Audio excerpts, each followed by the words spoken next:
재테크는 여호수아처럼 데나리온의 김의수입니다. 안녕하세요. 반갑습니다. 데나리온 김광주입니다. 대표님, 예. 고객한테 문자가 왔는데요. 폭락한다고 갑자기 예. 걱정된다고 그래요.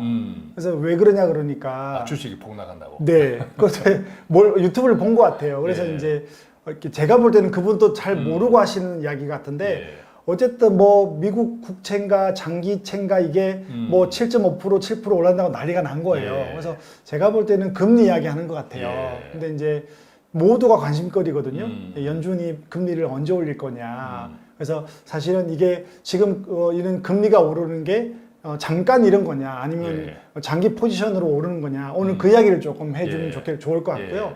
또 이제 금리가 오르면 좋아요, 나빠요.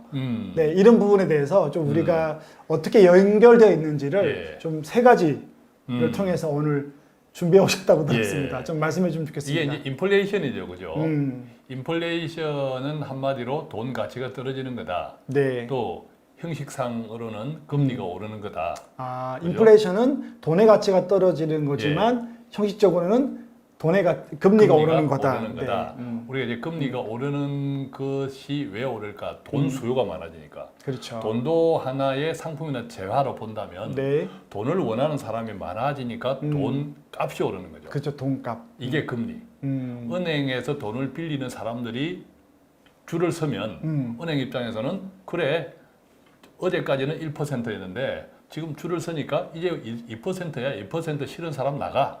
이렇게 하면 그래도 받아갈래? 이러면서 금리가 그렇죠. 오르는 갑의 이렇게 입장이 그렇죠. 있는 거죠.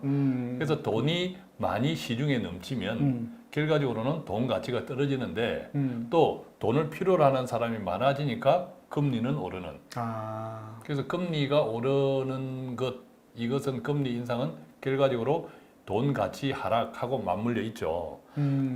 기본적으로는 돈은 우리가 왜 많이 필요로 해요? 써야 되니까. 그렇죠. 써야 네, 되니까. 써야 되니까. 소비죠. 소비죠. 물론 써야 되는 것도 빚을 갚기 위해서 쓰는 경우도 있고 네. 또 생활에 필요한 소비, 여행, 네. 또 집을 사고. 그래서 돈을 어디에 쓰느냐 할 때 1차적인 것은 좋을 때 써요. 아, 그럼요. 그렇죠. 네. 내가 여행도 가고 맛있는 음식도 먹고 또 계절이 바뀌었다고 옷도, 옷도 사고. 그러니까 주로 행복을 위해서. 그렇죠. 네, 차도 쓰는 바꾸고 거죠. 집도 넓히고. 네. 그렇기 때문에 우리가 금리가 오른다고 하는 것은 기본적으로는 경제가 좋아지고 있다는 뜻이죠. 그렇죠. 그래서 첫 번째는 금리가 오르는 것이 좋은가 나쁜가. 첫 번째는 당연히 금리가 오르는 것은 우리가 좋은 현상이다. 뒤바꾸고 이야기하면 경제가 좋아지기 때문이다 라고 생각하는 것이 맞습니다. 기본적으로. 기본적으로는. 아, 근데 세상이 네. 원칙과 기본으로만 되면 그렇죠. 얼마나 쉽습니까? 그런데 이제 최근에 우리 이제 센터장님께서 질문해 주신 그 고객의 질문. 네네네. 요즘 금리가 오릅니다. 네. 최근에 미국의 10년물 우리 네, 국채 네. 금리가 국채, 이제 아마 잘 경제를 모르는 사람들도 많이 익숙해졌을 거예요. 네, 하도 네. 뉴스에 많이 나오니까. 맞아요. 최근에 우리가 지금 이 방송을 하는 이때에 이 시점에 미국 10년물 장기 국채 금리가 대충 어떻게 되나요? 1.7, 1. 그렇죠. 지난주는 제가 1.75도 봤으니까요. 1.7, 1.6, 네, 1.7 왔다 갔다. 내외에서 아, 움직여요. 1.67. 이게 그러면 이게 끝일까? 저는 끝이라고 보지는 않습니다. 경제가 앞서 말씀드린 대로 경제가 계속 좋아진다면 돈 수요가 더 많아지고 우리가 보복 소비 맞아요. 등등으로 해서 계속 소비가 더 커진다면 금리가 미국채 10년물이 1.7 지금 현재 내외가 아니라 2% 이상 올라갈 것도 그죠? 있겠네요. 올라가죠. 네. 저는 당연히 이제 올라간다고 보는데 그 시점은 물론 아무도 모르는 거죠. 네. 그렇다면 이제 우리가 아까 첫 번째 원칙 금리가 오른다라고 하는 것은 경제가 좋아진다는 것인데 네. 왜 주식 시장은 소위 발작 그때마다 미국 10년물 장기채 금리가 급등했다 하면 그날은 여지없이 네. 주식 시장은 털썩 주저앉을까라는 점이죠. 그러니까요. 3월 초에도 0.1% 오른다고 난리가 난 거예요. 예. 나스닥이 막 3% 떨어지고 그랬던 것 예. 같아요. 네. 그래서 이것은 아마 이제 적응 기간은 필요할 건데 궁극적으로 뭡니까? 아까 우리가 첫 번째에서 이야기한 것처럼 경제가 좋아지면 금리가 오르는 것은 당연하다. 그래서 네. 금리가 오르는 것은 경제가 좋아지는 것이므로 이거는 기뻐해야 될 일인데 그렇죠. 반대로 뒤집어 이야기하면 금리만 오르면 네. 경제는 오를지 좋아질지 나쁠지 불확실한데 네. 금리만 오르면 이게 이제 문제가 되는 거죠.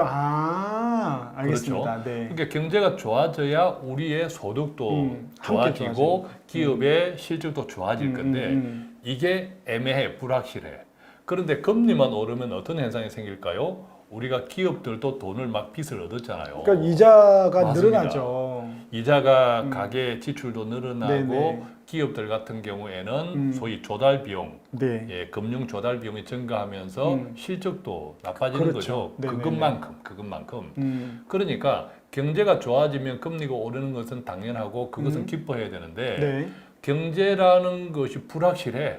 요즘 뭐 코로나가 다시 온다 하고 변이 바이러스 또 다시 등장한다 하고 또 제3차 유행 등등으로 하면서 그동안 조금 완화되었던 각국의 경제 봉쇄가 네. 지금은 또 다시 한다 하고 이런 등등의 이야기가 계속 나오면서 경제가 정말 좋아지는 거야. 우리는 끝없는 이 코로나의 지옥에 벗어나지 못하는 것 아닌가라는 두려움이 생기면서 그러니까 불확실성에 그렇지. 대한 것들이 있는 거죠. 경제에 대한 불확실성은 네. 여전한데 금리만 금리만 오른다. 갑자기 오르니까 왜 시중에 워낙 많은 돈이 풀렸으니까요. 풀려서 금리만 갑자기 오르니까 이게 언밸런스 그죠? 예, 균형이 어그러지면서 주식 시장에 좋지 않은 타격을 주는 영향으로 거죠. 나타난 거죠. 이것을 우리가 이제 금리 발작이라고 합니다. 금리 발작. 그죠? 네. 그렇다면 이제 관건은 뭡니까? 결국 경제죠. 실물 경제. 실물 경제.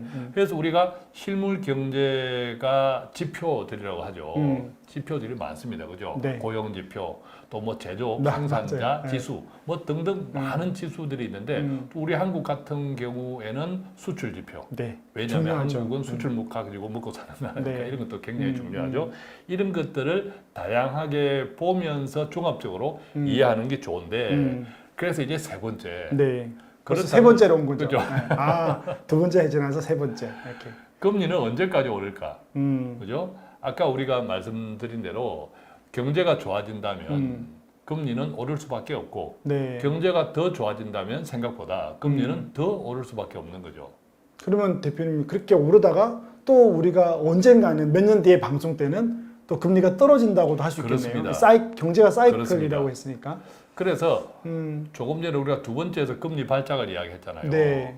경제는 불확실한데 금리만 오르면 이제 주식 시장이 오히려 털썩털썩 영향을 네. 받는 거죠. 영향을 받는 건데 지금 우리가 방송을 하는 이 시점에서는 어쨌든 2021년 기업 실적들이 지난해 연말에 예측했던 것보다는 오히려 더 좋은 실적으로 나타나고 그렇죠. 있어요. 네. 이것은 경제가 좋아지고 있다는 경제는 기업이니까 네네네. 경제가 좋아지고 있다는 여러 지표 증거들 중에서 계속 나오는 거죠.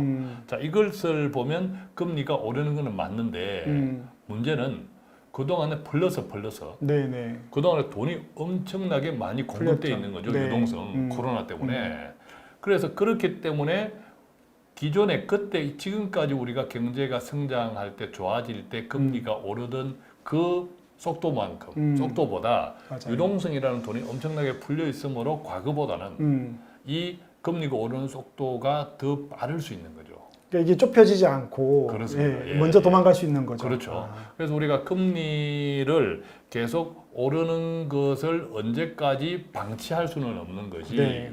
금리가 너무 급하게 경제보다 너무 빨리 올라 버린다든가 하면 이런 많은 투자자들의 불안감, 그 기업과 가계의 비용 증가 네. 이런 현상들이 결국 또 경제를 위축시키는 그런 악영향을 끼칠 수 있으므로 적당하게 각국 정부에서 금리를 조금씩 조정해 나가야 되는데 그 방법으로는 이제 유동성을 거두어 들인다고 네, 표현하죠. 네, 네. 그래서 각국에서 크게 시장 경제에 금리에 영향을 주는 것은 크게 두 가지가 있습니다. 정책이. 첫 번째는 통화 정책이라고 하죠. 그렇죠. M2 그렇습니다. 통화 정책은 시중에 돈을 얼마나 많이 공급시킬 것이며 또 공급된 시중의 통화를 어떻게 또 잘 거두어 들일 것인가. 그래서 테이퍼링이라는 말을 또 테이퍼링. 쓰잖아요. 네. 자, 오늘 데나리오는 조금 복잡해 보입니다만 대단한 우리가 공부를 하고 있는 어려운 거지만 우리가 공부를 해놔야 왜냐면 예. 이게 2, 3년 안에 금리가 연준이가 맞습니다. 금리를 발표하고 예. 실물 경제가 안 따라갈 때는 또 우리 시장에 영향을 맞습니다. 주겠네요. 또 이 금리를 이해하는 것은 경제의 가장 핵심이에요. 네. 예, 금리를 이해하는 것은. 맞아요. 그래서 이제 테이퍼링이라고 하는 그런 정책을 통해서 조금씩 돈을 회수해 회수하는 나가는 거. 네. 자, 그런 것도 적당한 타이밍에 있을 수 있고 음. 또 반대로 그것을 통해서 금리를 조금 과도하게 오르는 것을 조금 막아 누르면서 또 그것은 또 경제 투자 시장에 어떤 영향을 주냐 하면은 우리가 이러다가 또 연준이나 각국 정부에서 금리 자체 우리가 기준금리라고 하죠. 네네네. 기준금리를 빨리 올릴 것이 아니냐. 왜 갑자기 기준금리를 올리죠, 또. 빨리 네. 올려서 시중의 유동성을 조금 줄이는 네. 예, 줄이는 이런 것이 있지 않을까. 그러면 그 자체도 우리가 기준금리가 오르는 것하고 시중금리가 오르는 것은 질이 좀 다르잖아요. 그렇죠. 다르죠. 기준금리는 법적으로 금리를 분명히 네, 올리는 거고 네. 시중금리는 법적으로는 안 올렸는데 네. 우리끼리 실물 우리가, 시장에서 네. 이제 실수요 때문에 올리는 건데 근데 기준금리 자체를 올려버리면 또 시장 실세금리도 더 따라가야 오를 되는 수밖에 없는 거죠. 자, 그래서 이런 타이밍들은 우리가 연착륙이라고 합니다. 네.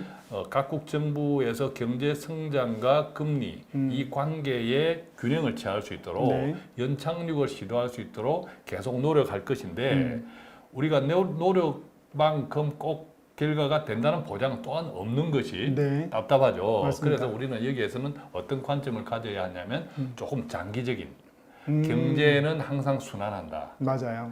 지금은 금리가 오르는 시즌은 틀림없이 맞다.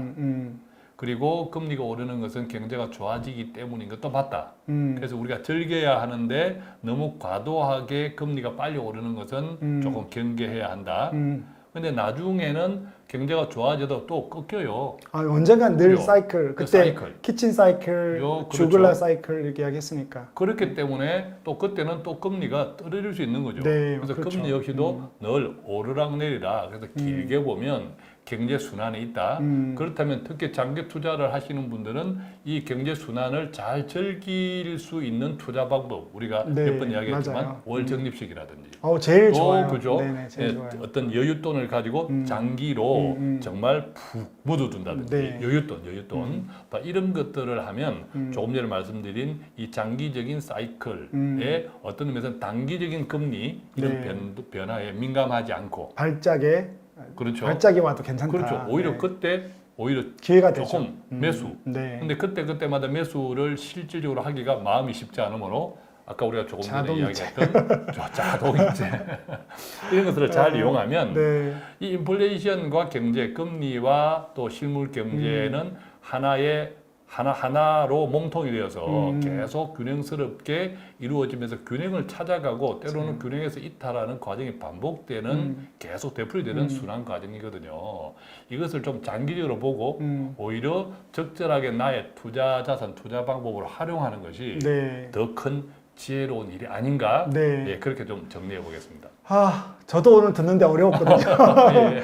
여러분들 어려웠을 것 같은데 사실 우리 데나리오는 실제 사례부터 예. 경제까지 다 아우르는 오늘은 좀 제가 조금 비전문가로 만약에 들었다면 이렇게 하겠습니다. 지금 그런 금리로 발작이 있네. 한데 우리가 투자한 거는 우리가 중장기로 하니까 걱정 안 해도 되네. 하지만 우리가 투자를 했을 때는 다 내 돈이고 내 책임이니까 좀 금리의 변동을 알고 이런 사이클을 한번 이번에 공부하면 좋겠다 이렇게 생각이 들고요. 다음에 아마 여러분들은 유튜브나 방송에 연준이 미국의 이제 페드가 언제 금리를 올릴지 뭐 이런 이야기들 듣게 될 텐데 그때 우리가 실물 경제가 따라가느냐 못 따라가느냐 이런 것까지 같이 공부하면 도움이 될 것 같은데 더 어렵게 이야기한 것 같습니다. 네, 오늘은 금리에 대해서 금리가 오르면 좋을까 이걸 공부했는데 어쨌든 이런 걸 통해서 여러분들이 공부가 되고 주님과 화평하는 데 또 도움이 되기를 바랍니다. 감사합니다. 고맙습니다.